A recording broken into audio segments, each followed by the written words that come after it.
Background music শুধু একটা background মিউজিকই না, ব্যাকগ্রাউন্ড মিউজিক হচ্ছে একটা ভিডিওর প্রাণ। আপনি যদি একটা ভিডিওকে প্রফেশনাল লুক দিতে চান তাহলে ওই ভিডিওটাতে অবশ্যই ব্যাকগ্রাউন্ড মিউজিক ইউজ করতে হবে। কিন্তু সমস্যাটা হচ্ছে তখনই যখন আপনার কোনো ভিডিওতে ভাইরাল ট্রেন্ডিং ব্যাকগ্রাউন্ড মিউজিকগুলো ব্যবহার করবেন, তখনই কিন্তু কপি স্ট্রাইক আসে বা কপিরাইট আসে। আপনারা যারা ফেসবুকে ইমোশনাল বা মোটিভেশনাল টাইপের ভিডিওগুলো তৈরি করেন তাদের জন্য কিন্তু ব্যাকগ্রাউন্ড মিউজিকগুলো অবশ্যই প্রয়োজন, কারণ ব্যাকগ্রাউন্ড মিউজিক ছাড়া একটা ভিডিওতে প্রফেশনাল লুক দেওয়া কিন্তু কোনোভাবেই সম্ভব না। এই ভিডিওতে আমি আপনাদেরকে কিভাবে কপিরাইট ফ্রি মিউজিক ভিডিওতে ব্যবহার করবেন সেই বিষয়টাই দেখানোর চেষ্টা করব।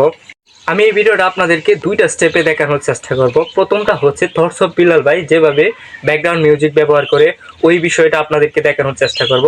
আপনারা হয়তো অনেকেই ইউটিউবে এই ভিডিওটা দেখেছেন যে থটস অফ বিল্লাল ভাই কীভাবে ব্যাকগ্রাউন্ড মিউজিক ব্যবহার করে।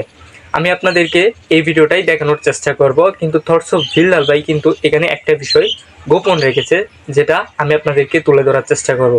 তো চলুন বেশি বক বক না করে মূল ভিডিওতে চলে যাই। তার আগে একটা কথা, যারা ফেসবুক পেজ থেকে এই ভিডিওটা দেখতেছেন অবশ্যই ফেসবুক পেজটাকে ফলো করে দেবেন, এবং যারা ইউটিউব থেকে দেখতেছেন অবশ্যই আমার ইউটিউব চ্যানেলটাকে সাবস্ক্রাইব করে দেবেন এবং আমার পাশে থাকবেন সবসময় এরকম নতুন নতুন ভিডিও পাওয়ার জন্য।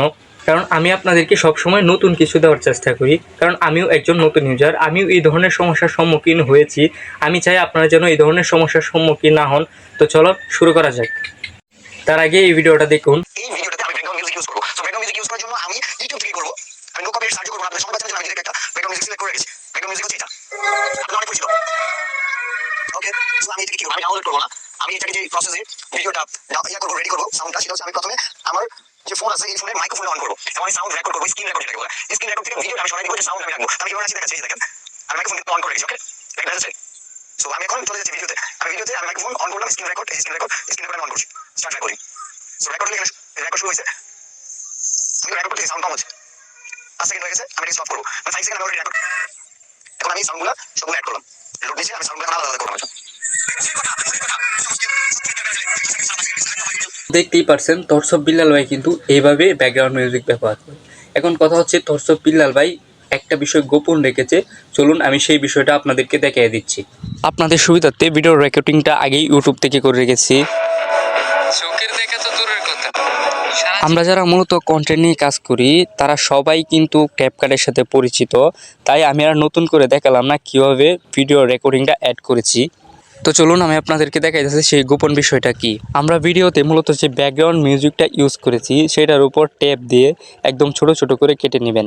এটা ছোট ছোট করে কাটলে কি হয়, মূলত ফেসবুক রোবট যখন আমাদের ভিডিওটাকে যাচাই বাছাই করে তখন কিন্তু তারা এই বিষয়টা বুঝতে পারে না যে আমরা এই ব্যাকগ্রাউন্ড মিউজিকটা কোথা থেকে অ্যাড করেছি। যে যত ছোট করে কাটতে পারবেন তার জন্য ততই ভালো। আমি নিজেও কিন্তু এইভাবে ব্যাকগ্রাউন্ড মিউজিক ব্যবহার করি। আমার ভিডিওতে এখন পর্যন্ত কোনো প্রকার সমস্যা হয় নাই বা কোনো কপি স্ট্রাইক আসে না বলেই আমি আপনাদেরকে এটা জানানোর চেষ্টা করতেছি। তো এখন দেখুন ভিডিওটা কেমন হয়েছে। চোখের দেখা তো দূরের কথা, সারা জীবন এই বিষয়টাই কিন্তু থটস অফ বিল্লাল ভাই গোপন রেখেছে আমাদের কাছ থেকে, যে এইভাবে যদি ব্যাকগ্রাউন্ড মিউজিকটা ব্যবহার করা যায় তাহলে কিন্তু আমাদের ভিডিওতে কোনো প্রকার কপি স্ট্রাইক আসবে না।